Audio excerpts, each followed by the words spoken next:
सुरक्षित भविष्य का सच्चा साथी। आंध्रा बैंक और कॉरपोरेशन बैंक अब हैं यूनियन बैंक ऑफ इंडिया। आपसे परिचय कराना चाहूँगा।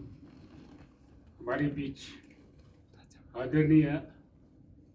रेड्डी जी, जो कि minister of state home affairs हैं भारत सरकार में, श्री अरुण कुमार जी, जो कि Bharatiya Janata party general secretary headquarters है, जो दिल्ली से आज ही हमारे साथ यहाँ पर आए हैं, पधारे हैं, और इसके अलावा honourable CEC chairman cum chief executive councillor Ladakh autonomous hill development council, बाकी यहाँ पर एपेक्स बॉडी की तरफ से जो महत्वपूर्ण सदस्य है वो बैठे हैं, और भारतीय जनता पार्टी के जनरल सेक्रेटरी श्री टाशी जी यहाँ पर मौजूद हैं। जैसा आप सभी जानते हैं कि भारत सरकार की तरफ से और विशेष तौर से परम आदरणीय श्री अमित शाह जी के निमंत्रण पर हमारे लद्दाख के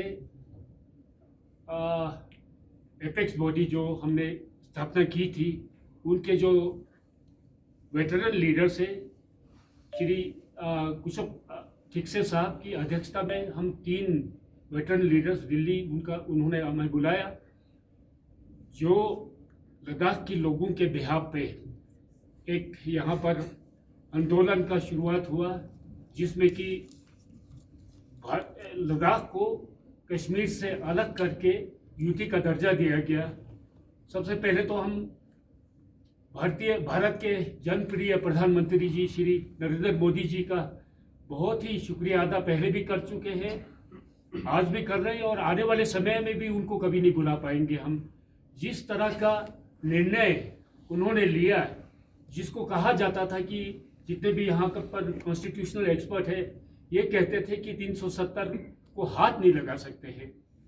एक ही झटके में प्रधानमंत्री जी की क़यादत में गृह मंत्री श्री अमित शाह जी ने 370 को हटाकर लद्दाख को कश्मीर से अलग करके एक यूनियन टेरिटरी का दर्जा देने की राह जो है उसको आसान कर दिया। और इसके बाद जब से यूटी बना लद्दाख में, हम लद्दाख की लोगों की ये अपेक्षा थी कि यूटी बनने के बाद जो कमियां रह गई हो उसको पूरा करने के लिए, उदाहरण के तौर पर लद्दाख के लोग ये महसूस कर रहे थे कि जिस तरह का संवैधानिक संरक्षण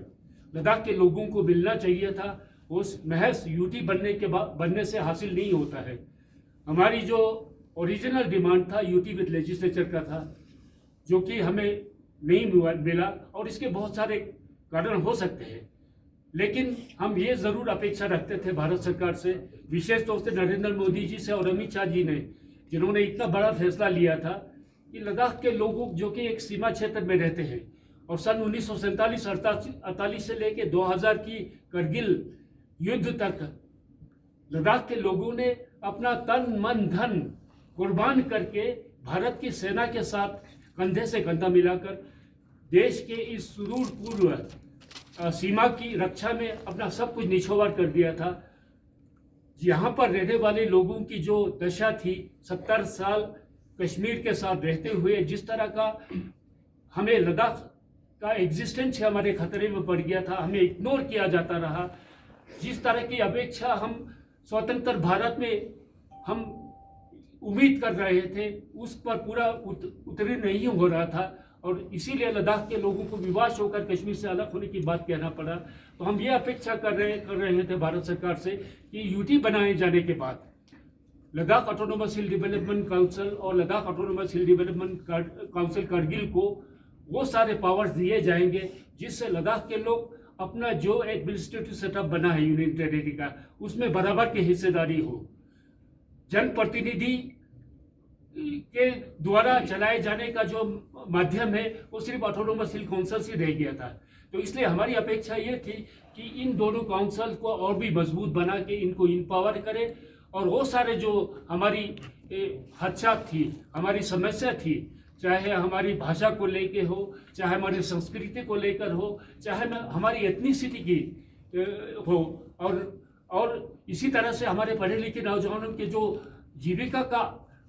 साधन है उसको आसान बनाने के रिजर्वेशन, जॉब रिजर्वेशन, इन बातों के लेके जो संशय थी उसको दूर करने का कोई ना कोई हल ढूंढेंगे।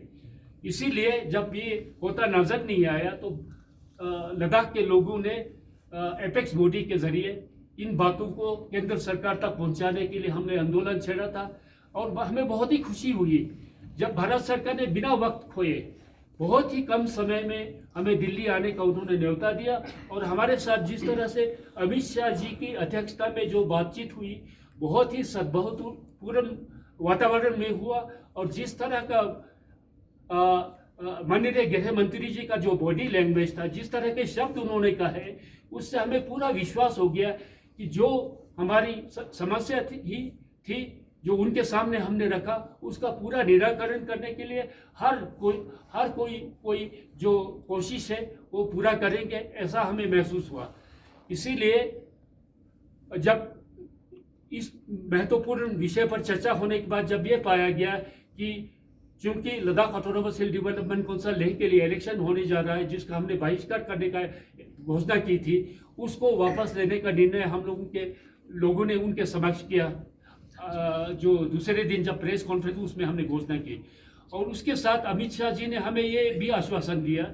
कि इलेक्शन प्रोसेस समाप्त होने के बाद 15 दिन के अंदर पूरे लद्दाख क्षेत्र से, जिसमें करगिल के नुमाइंदा भी शामिल होंगे, एपेक्स बॉडी के तत्वाधान से